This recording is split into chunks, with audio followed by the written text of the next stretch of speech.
అందుకే శంకరులు అంటారు, నీకేమి ఇవ్వాలయ్యా? బంగారం ఇద్దామా అంటే నీ చేతిలో బంగారు కొండ ఉంది, మేరు పర్వతం. కరస్థే హేమాద్రవు. పోనీ ధనం ఇద్దామా అంటే నువ్విస్తే కుబేరుడికి ఆ పోస్ట్ వచ్చింది. నీ ఇంటి దగ్గర అలకాపురులు అలా కూర్చుని ఉంటాడు, అక్కడ పిలిస్తే పరిగెట్టెట్టు. అందుకే కరస్థే హేమాద్రవు గిరిశ నికటస్థే ధనపతవు గృహస్థే సద్భూజామరసురభి చింతామణిగణై. నీ ఇంట్లో కల్పవృక్షాలు, కామధేనువులు, చింతామణులు ఉన్నాయి, ఏది కావాలంటే అది వస్తుంది. అంతేకాదు స్వామి శిరస్థే సీతాంశవు. ఒక్కొక్కసారి ప్రేమ పైత్యం ముదిరితే చంద్రుడిని తీసుకొచ్చి నీ తలలో పెడతా అంటాం, ఆ చంద్రుడిని తల మీద ఉన్నాడు, ఇంకేం చేస్తా. చరణయుగలస్థే కిల శుభే.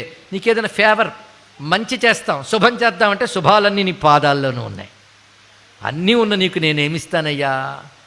కిమర్థం దాస్యేహం భవతు భవదర్థం మమ మనః.